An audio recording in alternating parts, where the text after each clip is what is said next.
Welcome back, everybody. It's been a really fantastic morning. A lot of really in-depth conversations with some incredibly dedicated and smart people talking about issues that are tremendously important to our democracies, our economies, our public health. So at lunch today, we've got a really important conversation with Nick Clegg, Global Head of PR for Facebook. We want to ask him some tough questions. We also want to be fair to him, and we want to allow him to really express himself as best we can. So Nick, it's really great to have you. Thank you for taking the time. I know you're extremely busy, but to participate in conversations like this, it's such an important part of your job, of Facebook's responsibility. So I just want to thank you for taking the time to have this conversation with us. No, thank you for inviting me. I'm looking forward to the conversation. So let me start with a bit of a mission that you've been on lately. You've been talking a lot about what seems like a quest to defend the free internet, if you will. Can you tell us a little bit about that? Defriend is quite interesting. Defend. It's quite an interesting Facebook slip of the tongue. Yeah. Look, let me try and sort of frame this a bit as we sort of kick off this conversation. I think we're finally getting beyond this rather stale debate about whether there should be new rules of the road for the internet, whether there should be new regulation for companies like Facebook. Of course there should be. I mean, it's just obvious. You know, the last time there was sort of proper internet regulation in the US, for instance, was 25 years ago. The world's completely changed since then.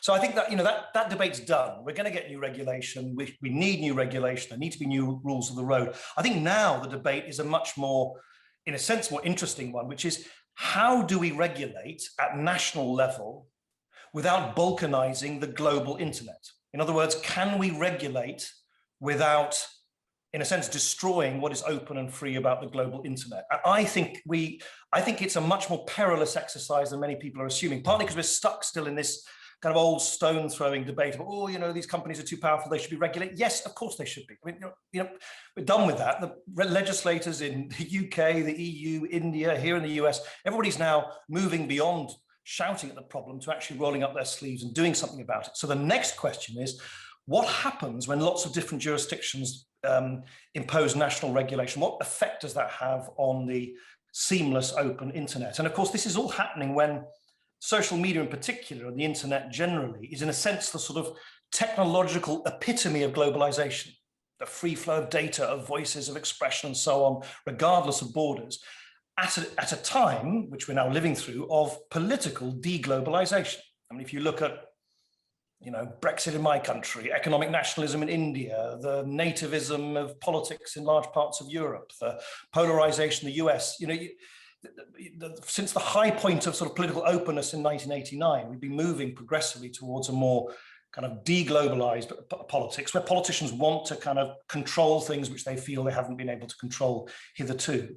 And all of that is happening at a time when, of course, we on calls like this may think that we know what we're talking about when we say the internet. But of course, for lots of people in the world, there's a completely different model of the internet which they're operating in. And it's a highly successful one. It's a Chinese paradigm of the internet, which has spawned, you know, world-beating companies. There's a level of digitalization of everyday life in China, which is far in excess of what it is. If you just look at payments, for instance, far in excess of what it here is in the United States. They're making massive advances on AI and so on. And if you are, but they have none of the sort of, you know, they have none of the angst that we rightly do about privacy, data protection, data use, and so on. And if you are a authoritarian or semi-authoritarian leader in Russia, Turkey, Thailand, Vietnam, you kind of increasingly think, oh, well, maybe the Chinese model of the internet suits my needs better than the one which is in a sense promulgated by Twitter, YouTube, and Facebook, which is the reason why I spend a huge amount of my time in my role leading the policy teams in Facebook, you know, constantly navigating these difficult debates we have with decision makers there who want to suppress and censor more and more speech. And all of this has happened while the EU and the US, who you logically would have thought should be the real engine for new ideas about the governance of the global internet. I mean, the Atlantic has just got a whole lot wider in recent years. And there's a bunch of reasons for that. Partly the Trump administration wasn't really interested in working with the Europeans. The EU is going through a slightly sort of defensive crouch at the moment for a whole bunch of wider reasons. The US anyway, strategically, was pivoting more to the Pacific, even under Obama, than it was to the Atlantic. And so I think, just at the time when you need joint American European leadership on these ideas, it's been lacking. And so my hope is that the three sort of following things happen as we develop this debate and try and square this circle of how to regulate without, in a sense, balkanizing or undermining the openness of a global internet. I think you need three things. Firstly, the EU and the US, really need to try and kind of get their act together. And I think, the Biden administration, thankfully, is making real overtures to the EU to try and find common cause on some of the new regulatory ideas that the EU have put forward. Secondly, as soon as possible, I think the EU and the US need to try and bring India into their thinking, because if you can have, I think the future of the internet is basically going to be decided, certainly in terms of governance, in India.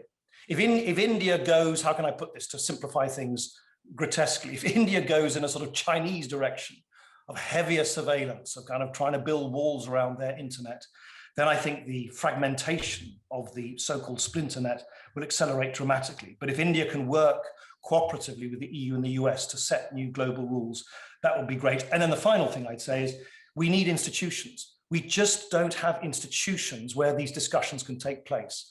We have certain institutions for certain topics. So the OECD is dealing with tax. I hope they come up with a solution. We need new tax rules which can be multilaterally applied to big digital companies and others. You have standard setting bodies, but what you don't have is a forum where a lot of the key countries in the world can get together. And I saw recently, actually, Facebook was not a signatory, but there was I think about last month, there was a letter published by 25 companies from, I think, both sides of the Atlantic and elsewhere, advocating, I think, what they called a data and technology forum to be established by the G7. And I think that's, I think that's the kind of thing we really, really need, because I certainly know from my 20 years in politics, if you don't have the places where decision makers can sit and thrash these things out, nothing happens. And I think we have a lack of institutional architecture at the moment. So those are the kind of things which I think we should be focusing on, amongst many other things, no doubt. Thanks. There's a ton of meat in there, and we're going to get into a lot of those conversations about geopolitics, the splinter net, balkanization, et cetera. By the way, in my book, I call for a national commission on democracy and technology here in the United States, because I think that there's a lot of balkanization going on even within this country about how we can get into it. But we just had a panel on transparency, which was all about, the differences between Europe and the United States about getting access to data and how to manage the relationship between privacy on one hand and transparency on the other. But you said, we understand regulation has to happen. Now it's about having meaningful conversations about exactly what that regulation is. So what's Facebook's position on Section 230 of the Communications Decency Act? Repeal, reform, and if reform, what are the specific reforms you think will work best to balance, the need for platforms having a skin in the content moderation game, but also keeping the internet workable? Yeah, reform rather than repeal, for sure. I think in two areas. Well, firstly, I should say, just on the politics of this, the easiest thing to find in Washington at the moment is people from both sides of the aisle saying, we need to change to Section 230. The hardest thing to find is actually substantively, where do they agree on how to do that? So again, I think we've got to get beyond the kind of debate about does it need to be reformed, because everybody kind of agrees. The problem is, as you know, in DC, Republicans and Democrats are coming at this from almost polar opposite directions. So the Democrats feel that platforms like Facebook aren't taking enough content down, or should be taking more content down. And the Republicans feel that there is sort of private sector censorship of political views going on, and that too much content is being taken down.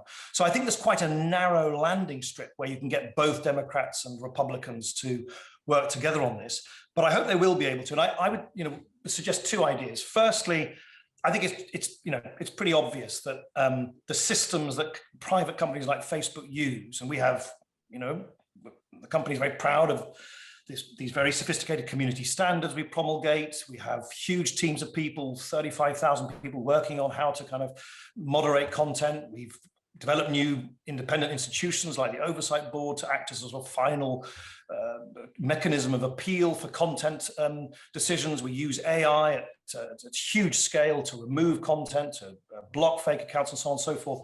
But I think it's right, and maybe this could happen through the reform of Section 230, to hold companies like Facebook more stringently to account, so that we publish oodles of data every, I think, 12 weeks now, but it's our data. And quite rightly, people say, well, hang on, you're sort of judge and jury of your own data. How can we believe it? And we're trying to take initiatives to address that ourselves by subjecting our data transparency reports, which set out everything we do on hate speech, on violence, on terrorism, and so on.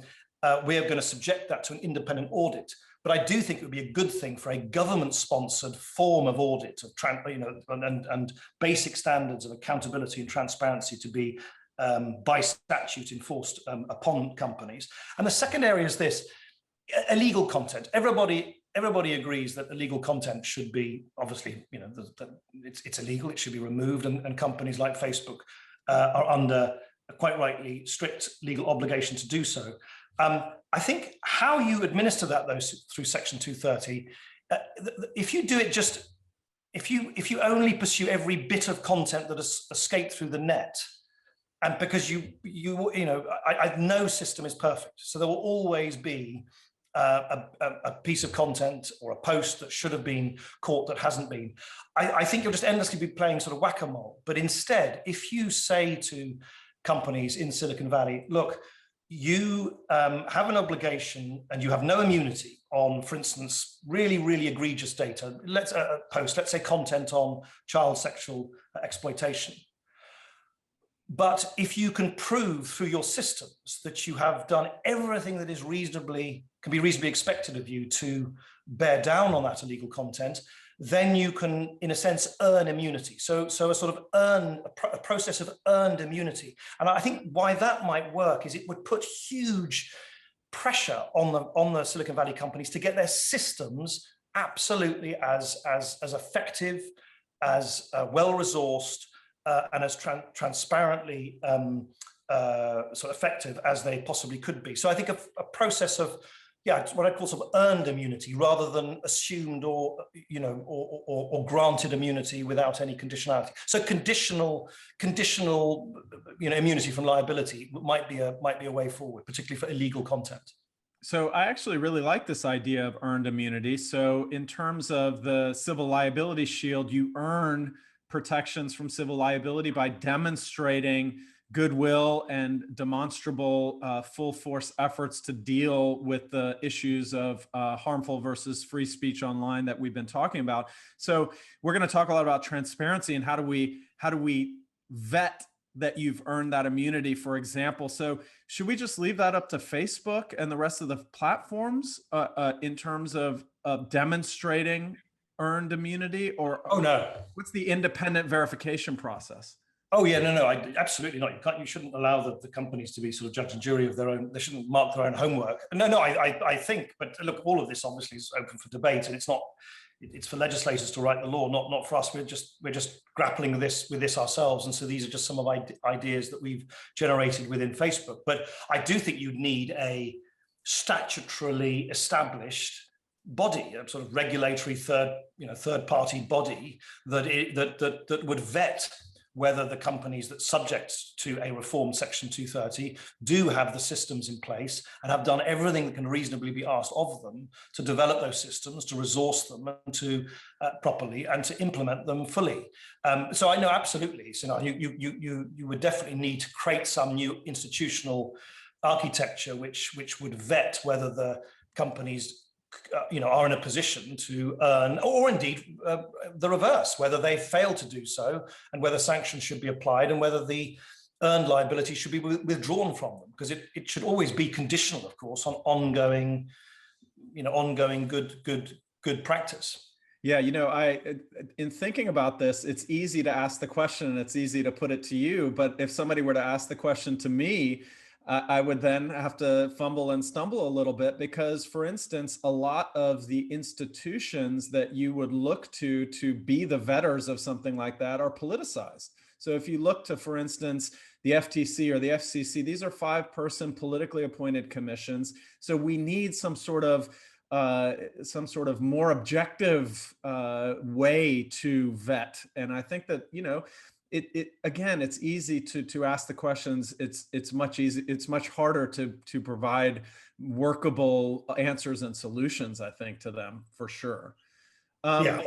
So let me ask you this. So we just had a really good panel on transparency, about sort of the difficulty and the importance of opening up the social platforms, so that we can understand how they work under the hood, so that we can understand how they're using our data, so that we can understand how they're affecting society.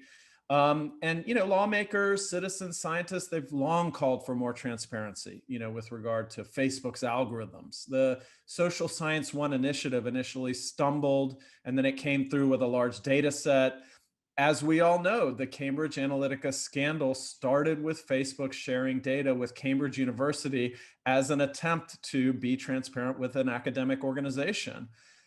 So what's Facebook's position on algorithmic transparency, on understanding how the algorithms work? How can we achieve the right amount of transparency for society, for lawmakers, for citizens, for scientists, while protecting privacy? Is it differential privacy? Is that the solution? How do we scale this solution, if there is one? So look, I think there are several levels to this. Firstly, as far as users are concerned, the billions of folk who use Facebook apps, yes, I think there is a huge challenge and a need for Facebook to really improve the transparency of the way in which particularly the algorithmic ranking process happens. So people have much more confidence that they know why they're seeing what they're seeing on their news feed, and that crucially they're in control of it. And I think we made some significant advances, not least recently.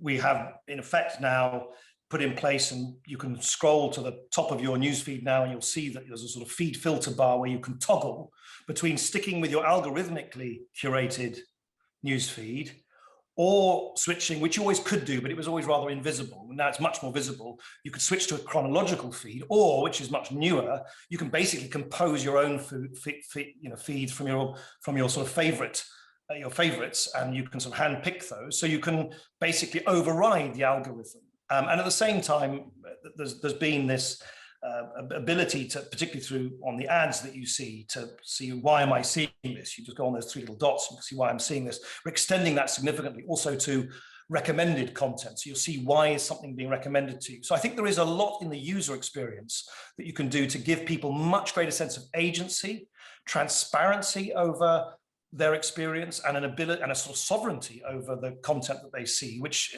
as I say, in some instances already means that you can, as a user, in effect, override the algorithm altogether. I have to say to you, here's my private pipe dream. I would love to get to a point where all of us who use Facebook would feel that we have, in effect, sort of dials, almost quite granular dials. I mean, I'm making this up a little bit for the sake of just trying to illustrate the point, but I would love us to move towards a situation where I could say, I want to see more sport, I turn the dial up. I want to see less politics, I turn the dial down. I want to see more cooking, I want to see less of this. I think if we could move to a direction where newsfeed in particular isn't an experience where people feel they're just being spoon-fed something by opaque automated systems, but they are really kind of composing their own news feed and able to really shift these dials. I think that would make a tremendous difference. I think at the same time, we need to give more access to data to researchers. I mean, that's obvious, and I don't need to say that to this audience. And you're quite right. We faltered a bit on all of this, and I think there've been good reasons. I don't think they're malign reasons. It's really difficult to square this circle. It really is that, and I feel this in my job constantly, speaking to policymakers, this constant tug of war between people saying, data intensive companies like Facebook, you should be giving away more data. Data should be much more portable. You should share much more of it. But of course, the more that data goes walkabout, the more risk there is to privacy. I mean, there just is a trade-off. I mean, there just is, and we can't deny that. And one of the things why we need, I think, new regulation is precisely to square this circle between the balance between data sharing and the risks inherent to privacy that is clearly involved. And that's in the research area as well. I hope, and I've certainly been very committed to this internally in the company, I hope the US 2020 research project, which we have worked with a number of independent researchers, and I hope they'll be independently, transparently, it's all their work. Hopefully they'll be publishing some of their early conclusions over the summer or autumn of this year. I hope that can become a blueprint for much more collaborative and effective research arrangements. And we have reorganized ourselves within the company to streamline a lot of the ways in which we provide data to researchers. And then the final thing I've alluded to earlier, it's not quite algorithmic transparency, but I don't want to lose sight of how I think significant it will be when Facebook, I believe, will be the first social media company not only to publish these reams of data that we do every 3 months, but to have that independently audited. That's never happened before, and we're in the process at the moment of finalizing who the independent auditor is and how they can operate and so on, to make sure that people feel that the data that they're looking at, on really fraught issues like harmful content and the systems that we use to remove that they really feel confident that the data is what it purports to be. So you recently wrote a fascinating blog post, a long one, in fact. It was a big sort of public conversation starter that really pushed back against the idea that social media algorithms control us. And you reminded us that human agency matters in the outcomes that we see on social media. This is a perspective that I actually agree with very much. And I just want to show the audience a slide that puts up an image from your blog post. Let me just do that real quick. And I'll ask my colleagues here if this is working. Yep, there it is.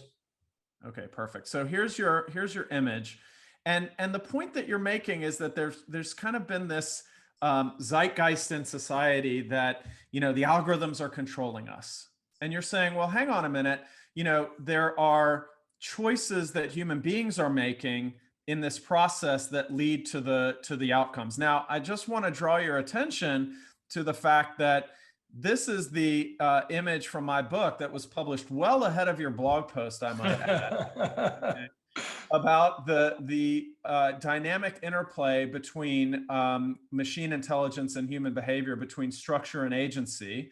And we have very strict policies against plagiarism here at MIT, Nick. So I think we're going to have to investigate this after this conversation is over.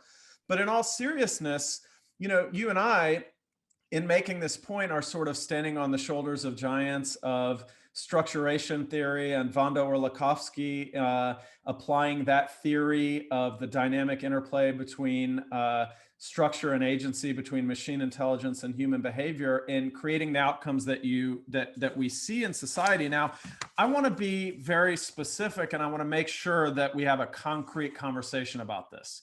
Because when you combine, a lot of the argument you make in your blog post is that, you make choices on who to follow, you make choices on which pages to choose, on which groups to join, and so on and so forth.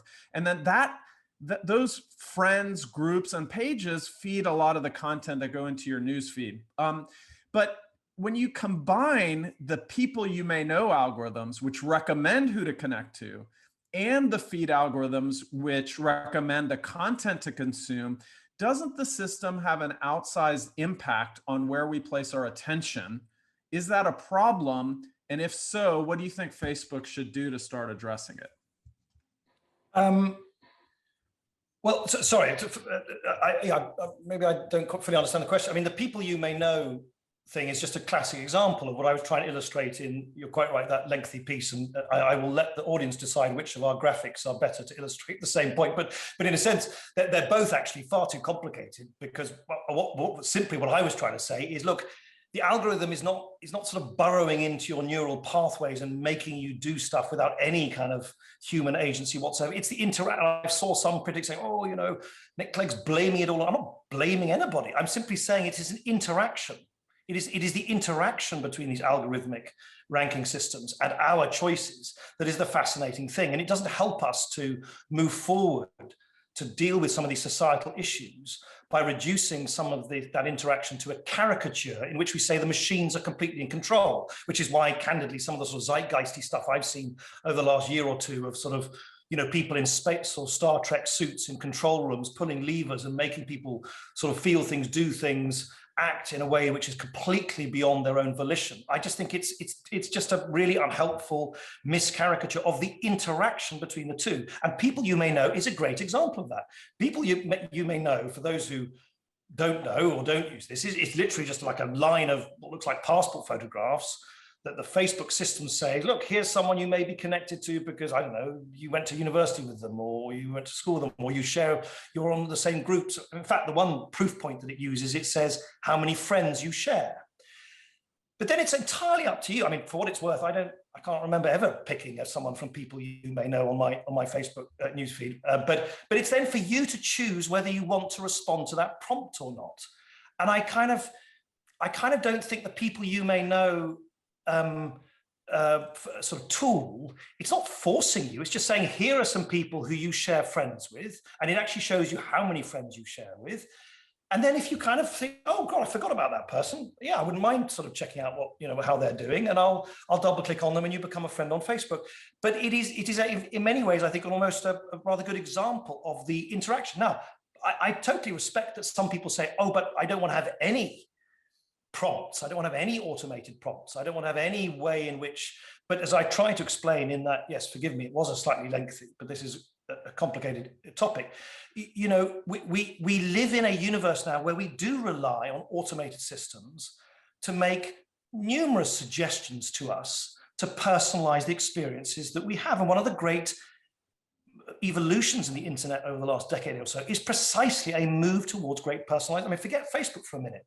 You know, I love Netflix. I watch Netflix. Netflix makes suggestions to me. They make suggestions to me based on what I've watched before. That's kind of logical.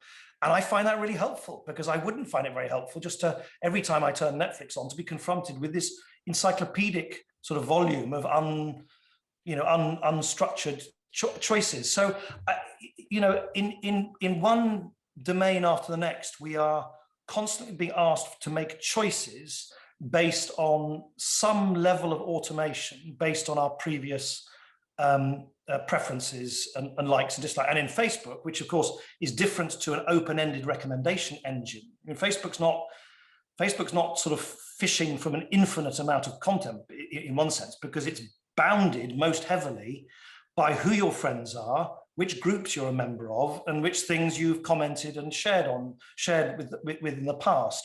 And I think the point that you make, which is a legitimate one, which is the reasons why we've, you know, unveiled and introduced some of these new tools that I talked about a little earlier, is that we need to make sure that in that interaction between automated system and human being, that the human being feels that they know why they're being shown what they're shown, how they can control it, how they can override it, and how they can make their own personal choices. And I should, by the way, stress, I made this point in the essay. You know, there are, I mean, some of the most popular apps that Facebook has, WhatsApp is notable amongst it, has no algorithm at all. I mean, there's no algorithmic curation going on at all. And yet we still have, quite understandably, issues of unpleasant content, hate speech, things being pinged from one person to the next. You know, if it was only the algorithm that generated, you know, baleful, unpleasant, hateful content, then we wouldn't see it on the non-algorithmic messaging apps, which are hugely, you know, whether it's iMessage, Signal, Telegram, you know, WhatsApp. So that's why I try to introduce this nuance. It's not trying to sort of shuffle off responsibility or certainly not blame anybody. It's just to try and describe the interaction between automated system and human being, and to increase the agency of the latter wherever we can. Yeah, so I have to agree with you in the sense that the caricature of the algorithm controlling everything we see and everything we do is wrong. I also have to agree with you that in an era of information abundance, having recommendation algorithms is essential to making any sense, any meaningful sense of the vast amount of information that could go into our newsfeed.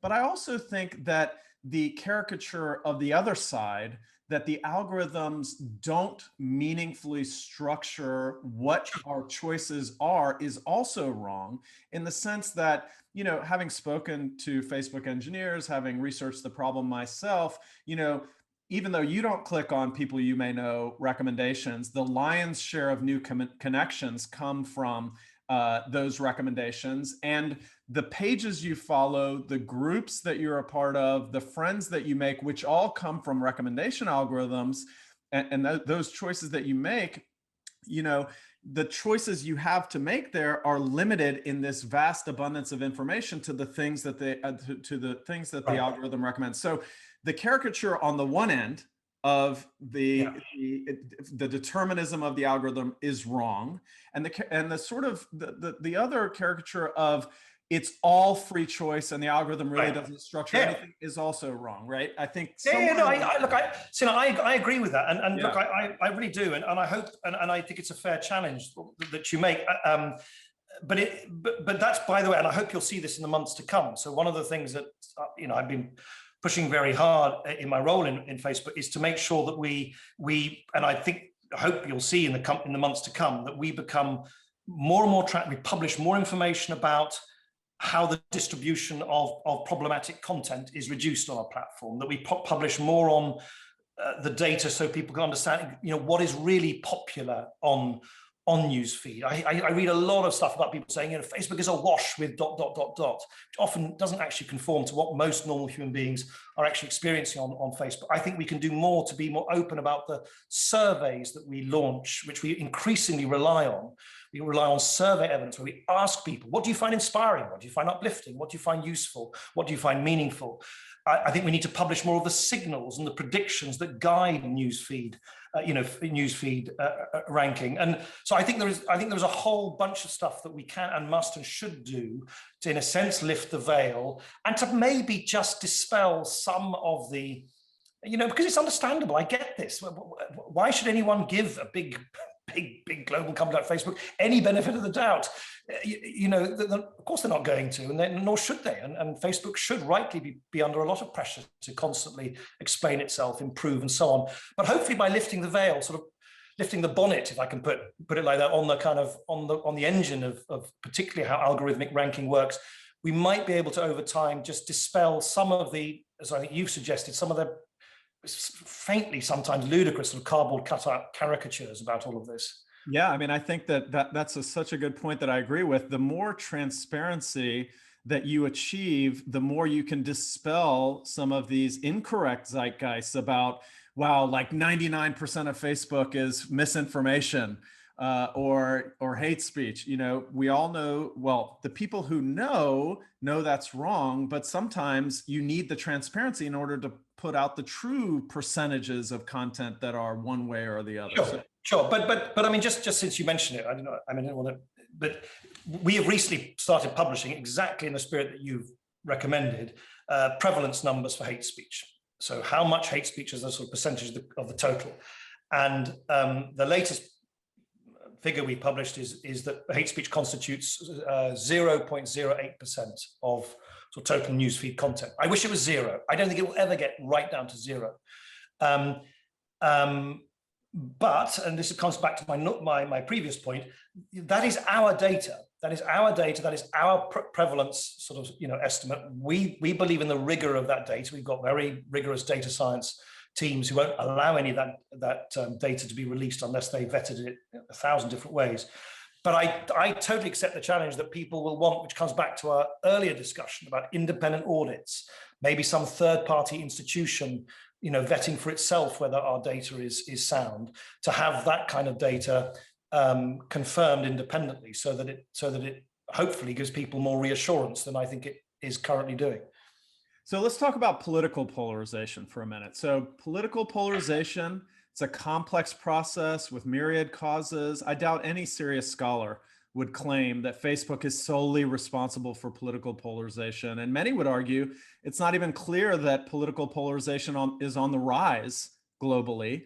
Although most evidence shows that affective political polarization, hatred of one party to another, is increasing in the United States. But all of this said, much, if not most, of the large-scale experimental evidence shows that recommendation algorithms cause a narrowing of content consumption and a divergence between different people's content consumption. Large-scale experiments on Facebook also show recommendation algorithms do increase affective political polarization. I'm thinking of Ro E. Levy's experiment when he was a PhD student at Yale. Does Facebook, which is, by the way, I think going to be published in the American Economic Review if it hasn't already been, does Facebook have a responsibility to address any polarizing effects it may have, or is this simply fair play? Of course it does, and we've done considerable, and I think you're familiar with some of it, and our internal research. Now, this is going back a few years now, but I think we're in the process of refreshing this. But our internal research, and this has been confirmed by others, it's been confirmed by relatively recent research from Pew and from the Reuters Institute and so on, is that in a sense, directly contrary to the sort of widely made assertions, the evidence suggests that because the friends you have on Facebook tend to be sort of weak sociological connections, they're someone you worked with 10 years ago, a boyfriend or girlfriend you had, or a partner you had, 20 years later, someone you went to university with, lost contact with. It's kind of loose, it's weak connections. And given that it's the friends that you have on Facebook that determine the bulk of what you see on your newsfeed, actually the research shows that the ideological composition of that content is more diverse than if you only read the same partisan newspaper or watch the same cable news outlet, because those loose sociological connections tend to, of course, embrace people with a wide diversity of ideological views. And as you said, the Stanford research, which looked at, I think, 40 countries over, or 9 countries, sorry, over 40 years, suggesting that actually many countries' polarization was going up before social media, and in some places actually stayed stable or gone down. So I think affective polarization is kind of, what do you think about people who don't share your point of view? You're right. I think in the US, but interestingly, the Stanford study. You're talking about Genskow and Shapiro. Yeah. The one in, I think it was 4 weeks before the 2018 midterms, where they had a bunch of people who just didn't use Facebook. They showed that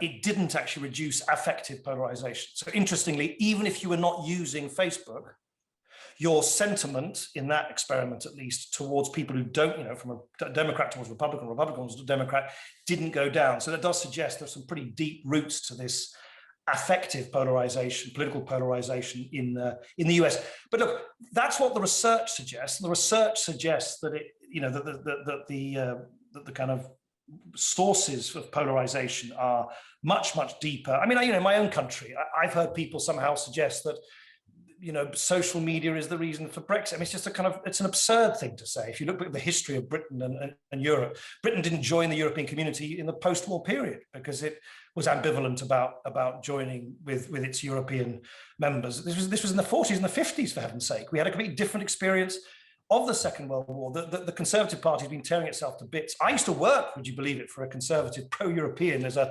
official in Brussels, all about, can't remember what, that 25, 30 years ago now, well before I think Mark Zuckerberg had even thought of Facebook, and the party was being pulled limb from limb about Europe, and the Daily Mail has been campaigning on it for 40 years. So I just think,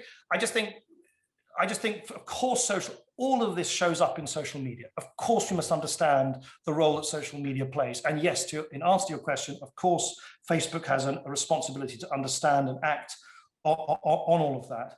But I hope what we won't do, which I think sometimes does happen, and it's a totally normal human tendency, to try and use new technologies as a catch-all explanation for a bunch of really quite kind of complicated, forces which often have deeper socioeconomic origins and roots. And I think we always do that as human beings with technology. We want to kind of, we have this sort of reductionist tendency to say, I don't like something, it must be because of this kind of technology, which is opaque and I don't quite understand it, so it must be doing something I don't like. And I just don't think the evidence in this instance is borne out. But that doesn't mean we must continue doing the research. And Facebook, of course, bears a heavy responsibility at all times to make sure that we try and ensure that the experience people have on Facebook is safe, enjoyable, and uplifting. So I want to make sure that I put on my objective scientist hat and do my job here and just clean a couple of things up. The research that you cite about whether it does or doesn't lead to quote unquote affective political polarization is not experimental. The experimental evidence where you actually randomize, shows that it leads to affective political polarization. And then this notion of having loose connections versus clustering of mutual friends.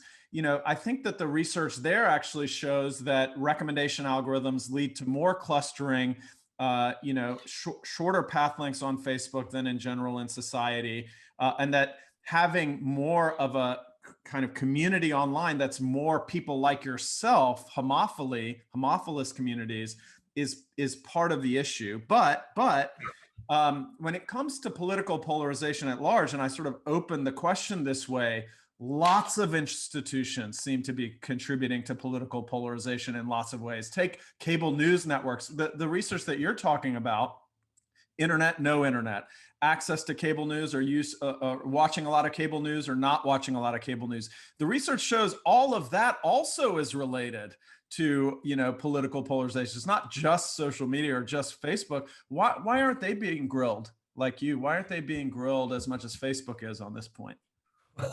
I don't know. I mean, that's probably not for me to say. I think, as I say, I think there is a natural human tendency to say, oh, there's this new technology, I don't like it, I don't understand it, I'm going to just sort of, I'm going to freight it with all the kind of, with all the things that have gone wrong in the world. But look, can I just be clear, because I agree with you.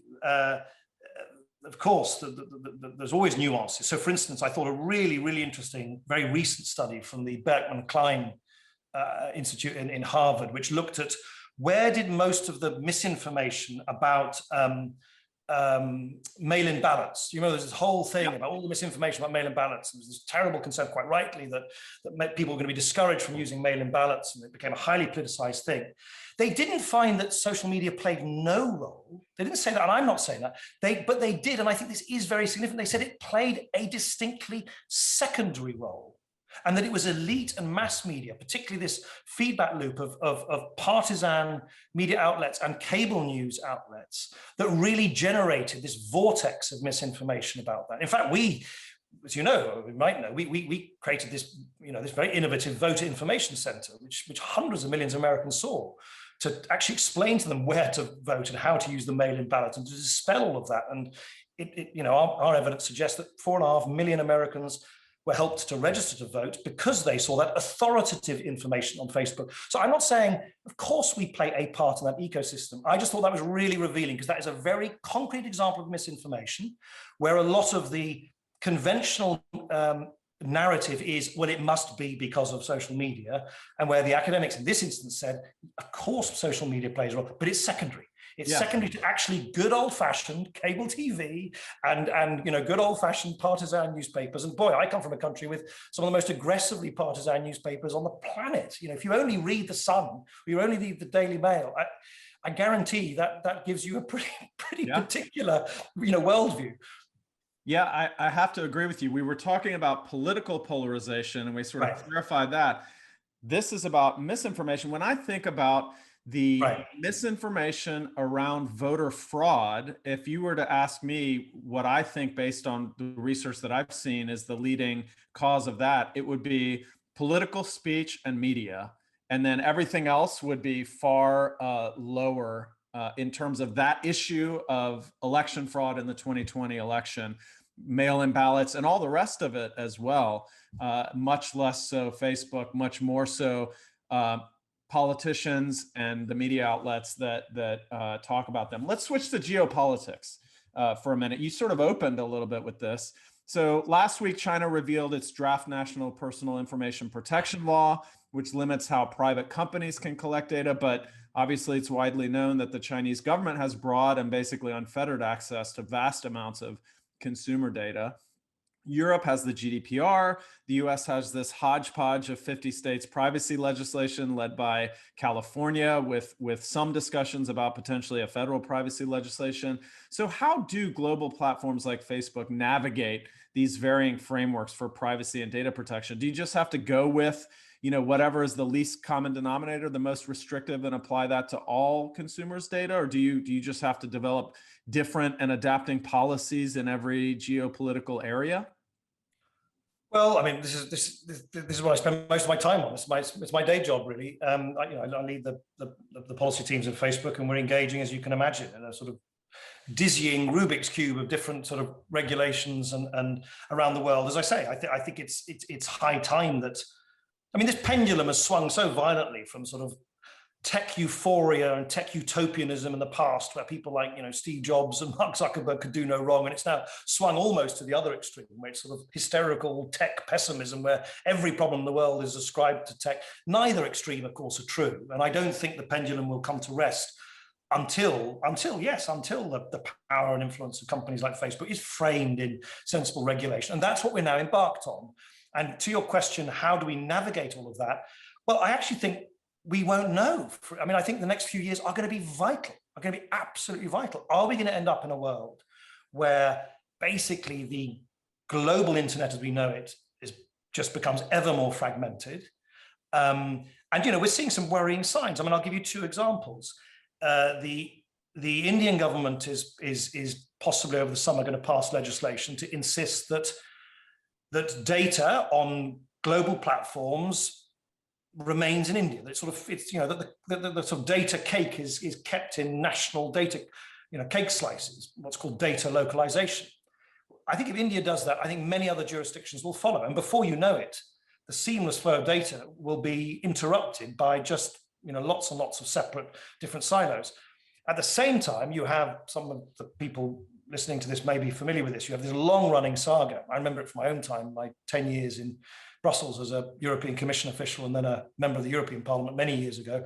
There's this whole issue of a number of European Court of Justice rulings which have struck down the arrangements that guarantee the open flow of data across the Atlantic between the EU and the US. Anyway, it's now got to a point where the latest legal instrument, they're called standard contract clauses, which thousands, I mean, we use them, but thousands of companies use them. I mean, we're in the front line of this because the Irish Data Protection Commissioner has said that we need to review the use of the standard contract clauses, but we're just the front of the queue, we're just the front of the line.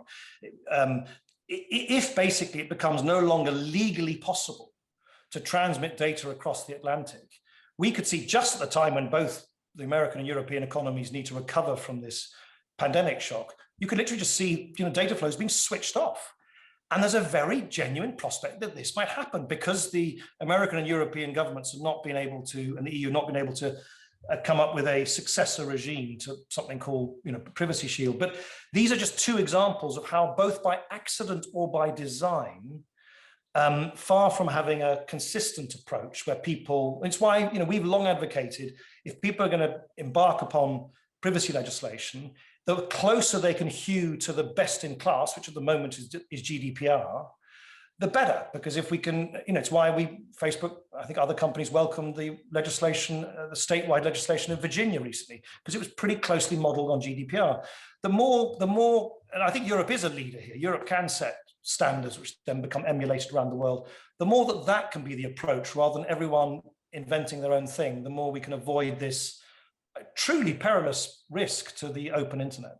I mean, what happens when they set data standards that you can't reasonably and morally comply with, and then they grow in other countries their own Facebooks and Twitters and so on, and now we have a balkanized information ecosphere. How does that affect our ability as humans to collaborate and cooperate on global issues like climate change, when we all are faced with completely different information sets, and our citizenry has different opinions based on completely different versions of information in their various information ecosystems? Can we collaborate on global challenges if that happens? Well, I mean, I don't think we should measure this by the degree to which new companies could offer new innovation. I mean, that's a good thing. I mean, it's a good thing that, you know, Facebook has new competitors like TikTok and great competitors like Snapchat, and obviously traditional competitors like YouTube and Twitter. I mean, I don't think the measure is whether there's more. There should be more competition. That's a totally legitimate aspiration. It's and you know, I'm a senior executive for Facebook, but I'm also European. I love Europe to be the home for the next generation of Alibabas, Googles, you know, Amazons, and so on. And so I don't think that's the test. The test more is, do we keep, I think the acid test is, do we keep data flows open? If you basically start making the flow of data something subject to the whims and wishes of, you know, political control, I think you first risk greater sort of authoritarian intrusion into privacy, because of course, I mean, let's be candid, one of the reasons why data localization, which sounds terribly benign and technical, is popular amongst some in some countries is precisely because the powers that be believe that if the data can be kept under lock and key in their jurisdiction, they can send, you know, their equivalent to the data police to go in and have a good snoop at what is in those data sets. So first, I think it would be an incursion to liberty and privacy. But secondly, it would be an erosion of that extraordinary thing that we've seen over the last 15 years. Whatever flaws have emerged over the last decade and a half, it is just fantastic that people can, for free, certainly in Facebook's case, because it's all paid for by advertising, can communicate and express themselves when they like, to whom they like, wherever they like, at whatever time of day or night, regardless of where you are, regardless of your economic circumstances. That is amazing. It's one of the reasons I work here. I still think it's amazing. I think we'll look back on this, even despite all the angst about social media, and think, wow, that was amazing. We could suddenly do that. And I hope that won't be lost, because I think there is a genuine risk that it might be in the years to come. Nick, I think that's a really good place to end. I know you're really busy. I know you've got places to go now. I really appreciate you taking the time to have this conversation with us, and the fact that you take this time to have these conversations all the time.